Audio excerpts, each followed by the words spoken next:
Assalamualaikum semua. Hai, perkenalkan nama aku Fani Kamalia Manda dengan belakang NIM 28 dari kelas 4 C Sosiologi dengan program studi pendidikan IPS. Di video kali ini aku akan menjelaskan bagaimana sih pengaruh transportasi terhadap gaya hidup masyarakat kota.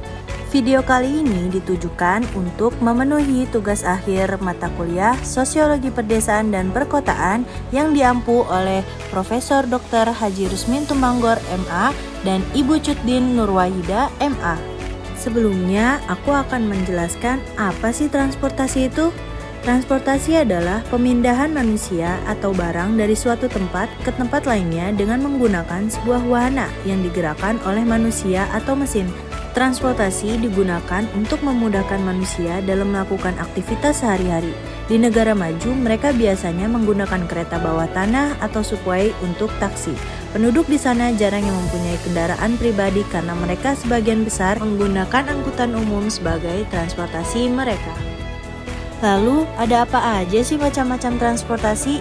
Yang pertama ada mobil, motor, transportasi umum seperti busway, KRL, MRT, LRT, dan angkot, dan pesawat dan kapal.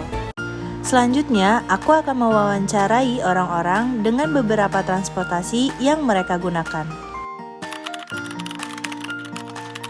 Namanya Resti Putri, mahasiswa, mau masuk semester 5. Halo, nama aku April. Sibuknya lagi kuliah sih, semester 4. Halo, aku Vina Kamelia Dinda dari mahasiswa UIN Jakarta semester 5.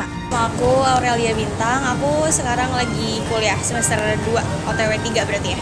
Nama aku Putri Jasmine dan kesibukan aku sekarang kuliah.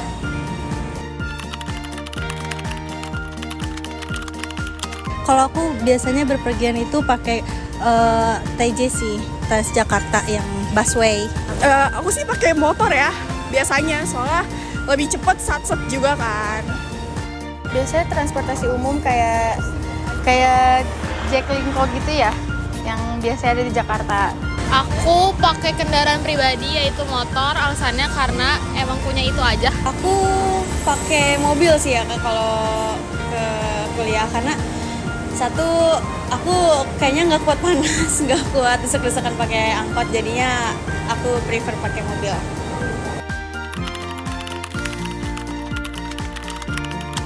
Kalau motor sih cukup seringnya setiap hari karena kan kuliah juga pakai motor gitu. Oh, aku biasanya itu tiap kuliah sih. Kalau tiap kuliah itu pasti pakai TJ. Hampir setiap hari ya. Paling kalau misalkan buat berangkat kuliah ataupun pas mau pulang kuliah. Cukup sering ya, tiap kuliah biasanya. Jarak kampus ke kosan aku tuh lumayan jauh, jadi membantu banget karena bisa satset langsung ke kosan kalau misalkan ada kelas pagi. Sangat mempermudah ya, karena Jaklingko juga menggunakan kartu, nggak bayar cash gitu, jadi tinggal tap aja kartunya gitu. Sangat berkualitas banget ya. Dia tuh kayak gimana sih, kalau pakai motor kan lebih satset gitu, jadi lebih cepat kemana-mana, lebih gampang, jadi kayak nggak perlu buang-buang waktu lama juga. Jauh ini mempengaruhi sekali ya, kayak jadi aku tuh nggak kena mental duluan di jalan, kayak nggak harus panas-panasan, jadi aku lebih semangat juga kuliahnya, jadi lebih berkualitas lah kuliahnya. Sangat mempermudah sekali sih teman-teman, soalnya jadi lebih fleksibel juga, bisa ngeestimasiin waktu juga buat keberangkatan jam kuliahnya, nanti matkulnya jam berapa gitu, jadi kita harus udah estimasiin jamnya tuh, jadi mempermudah banget sih.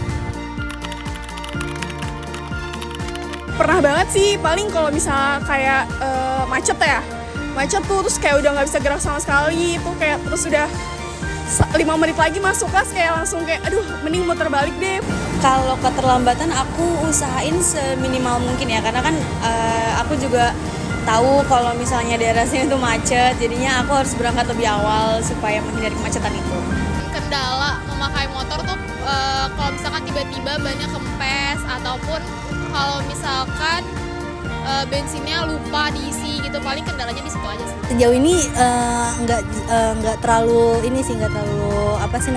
lambat gitu. Jadi balik lagi karena akunya juga udah ngeestimasiin waktu, misalnya dari jam kuliahnya itu jam 8, jadi kita udah datang itu jam 5 atau jam 6 udah berangkat gitu. Jadi alhamdulillah nggak pernah ada keterlambatan selama pakai Transjakarta. Pernah, mungkin karena supirnya itu nunggu penumpang juga ya, jadi kayak jalannya agak lama gitu kan. Tingkat kenyamanan sih jujur nyaman banget ya Kak, karena kan mobil pribadi ya kan, jadi kita nggak harus nungguin orang atau nggak harus desek-desekan di transportasi, itu aja. Menurut aku nyaman sih buat yang harus buru-buru gitu. Pasti nyaman banget ya, karena kan di Transjakarta itu di busway-nya itu ada bagian perempuan, ada bagian dicampur gitu, dan karena aku berangkatnya dari pemberangkatan awal, jadi itu masih sepi dan bisa langsung duduk di paling belakang, bisa juga di tempat perempuan. Jadi kayaknya nyaman banget sejauh ini sih. Nyamannya kalau misalkan lagi sepi, tadi kalau rame itu agak misalkan jadi kurang. Nyaman banget, nggak nyamannya karena jatuh aja sih. Kalau lagi hujan licin gitu. Wah, bermacam-macam sekali ya alasan para narasumber untuk memilih kendaraannya masing-masing. Dari hasil wawancara yang dilakukan, kita dapat mengetahui bahwa pengaruh transportasi masyarakat kota memiliki peranan penting dalam setiap kegiatan yang dilakukan. Tentu di setiap transportasi memiliki kendala atau kenyamanannya masing-masing saat digunakan. Berdasarkan ketiga sistem transportasi tersebut, yakni jalur darat, laut, dan udara, ternyata jalur darat lebih sering digunakan oleh sebagian masyarakat Indonesia karena sebagian masyarakat Indonesia lebih menyukai berpergian menggunakan mobil, motor, serta transportasi umum seperti KRL, MRT, LRT, dan angkot. Jadi sudah pada tahu kan apa saja pengaruh transportasi terhadap masyarakat kota? Sampai di sini dulu ya videonya. Semoga informasi yang saya berikan dapat bermanfaat bagi kita semua. Wassalamualaikum warahmatullahi wabarakatuh.